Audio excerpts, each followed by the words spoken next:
Hello বন্ধুরা, welcome to my YouTube channel. আরও একটা নতুন ভিডিও নিয়ে চলে আসলাম। ইন্ডিয়ার সিনেমার বেশ কিছু খবর আমি আশেপাশ থেকে জোগাড় করার চেষ্টা করেছি। আমি এই খবরগুলো আপনাদের সামনে যতটা সম্ভব পারফেক্ট দেওয়ার চেষ্টা করছি। তো এর জন্য চ্যানেলটা অবশ্যই সাবস্ক্রাইব করুন, পাশে থাকা বেল আইকনটা ক্লিক করুন পরবর্তী নতুন কোনো ভিডিওর জন্য। তা প্রথমেই আমি যে খবরটা দেবো সেটা হচ্ছে কালকি 2898 এডির বক্স অফিস কালেকশন নিয়ে খবরটা দেবো। তো 6 ডেতে কালকে 2898 এডি 27 কোটি টাকা ইনকাম করেছে। হিন্দিতেই শুধুমাত্র 13 কোটি টাকা ইনকাম করেছে। তো 6 ডেতে কালকে 2898 এডি একটু ড্রপ দেখেছে এবং কালকে 2898 এডির ফার্স্ট 6 ডেতে গ্লোবাল যে কালেকশনটা হয়েছে তো সেটা হচ্ছে 570 কোটি টাকা।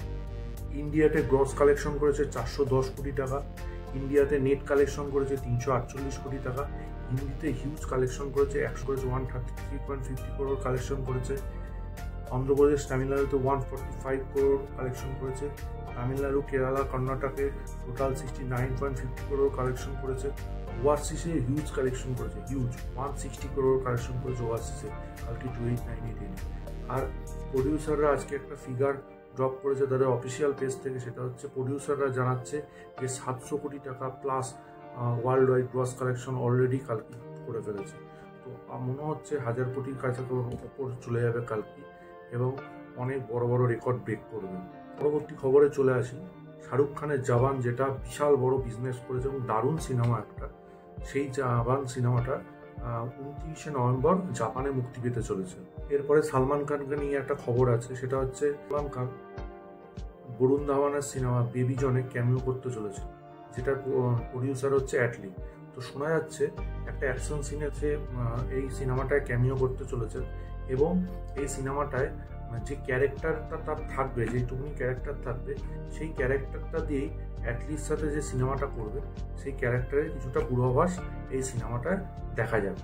বিপুল অমৃতলাল শাহ, যিনি আঁখে নমস্তে এরকম হিট সিনেমা দিয়েছেন, তিনি এবার একটা থ্রিলার সিনেমা বানাতে চলেছেন যেখানে জয়দীপ আলাহাবাদ এবং শেফালি শাহ থাকতে চলেছেন এবং সিনেমাটার নাম হতে পারে হিসাব। প্রভাস থেকে নিয়ে বেশ কিছু আপডেট আছে। প্রভাসের বহু প্রতীক্ষিত যে সিনেমাটা, যেটার জন্য সবাই অপেক্ষা করছে, সালার 2, সেটা আগস্ট মাসে শুটিং শুরু হতে পারে। এর সাথে এটাও জানানো হচ্ছে যে সেপ্টেম্বরে জুনিয়র এনটিআর এর সাথে প্রসাদ নীলের যে ড্রাগন সিনেমাটা, সেটার শুটিং শুরু হতে পারে। তো দুটো একসাথে শুটিং করবেন বলে এটাই জানানো হচ্ছে বিভিন্ন মাধ্যম থেকে। কিন্তু সাউথের যে মিডিয়া তারা বলছে না, প্রশান্ত নীল একটা সিনেমাই করবে, আগে এনটিআর এর সিনেমাটা শেষ করবেন শুট, তারপরেই সালার 2 হাত দেবেন। সালার 2 20% শুটিং অলরেডি ডান, বাকি 80% শুটিং এই বছরই শেষ করার পরিকল্পনা আছে মেকার্সদের। সব ঠিকঠাক থাকলে নেক্সট ইয়ারের শেষের দিকে সালার 2 রিলিজ হতে পারে। মেহেদী হাসান হৃদয়, যিনি বাংলাদেশের নাট্য জগতের একজন পরিচালক, তার সাথেই শাকিব খান তার পরবর্তী সিনেমা করতে চলেছেন। হয়তো সিনেমাটার নাম হতে পারে বরবাদ। এই সিনেমায় লিড অ্যাক্ট্রেস হিসেবে থাকতে পারে ইদিকা পাল। রিপোর্ট অনুযায়ী যেটা শোনা যাচ্ছে, ডেডপুল অ্যান্ড উলভারিন 3 একটা বড় ওপেনিং নিতে পারে, সেটা হচ্ছে 160 থেকে 165 কোটির ওপেনিং নিতে পারে এই সিনেমাটা, এবং রেটিং প্রাপ্ত মুভিগুলোর মধ্যে সবচেয়ে বড় রেটিং এই সিনেমাটা হতে পারে। প্রবাসের কিছু মুভি শিডিউল সম্পর্কে আমি খবর পেয়েছি, সেগুলোই আপনাদের সামনে শেয়ার করছি। সেটা হচ্ছে রাজা সাহেব, যেটা জুলাইয়ের শেষ থেকে শুরু হবে শুটিং।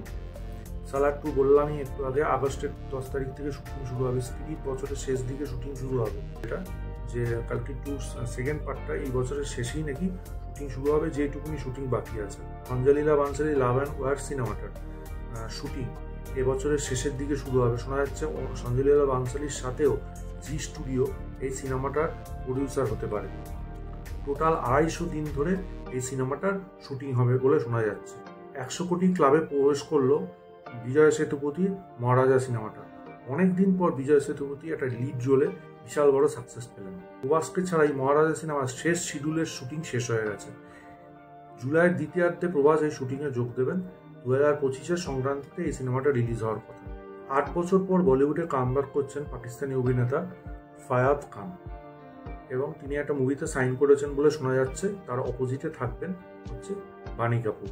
লোকেশ কানাগরাজকে নিয়ে একটা আপডেট আছে, সেটা হচ্ছে লোকেশ কানাগরাজ এবং রামচরণ একটা সিনেমার কথাবার্তা চলছে, ঠিক আছে, কিন্তু এখনো কনফার্মেশন কিছু নিউজ আসেনি এই সিনেমাটা সম্পর্কে।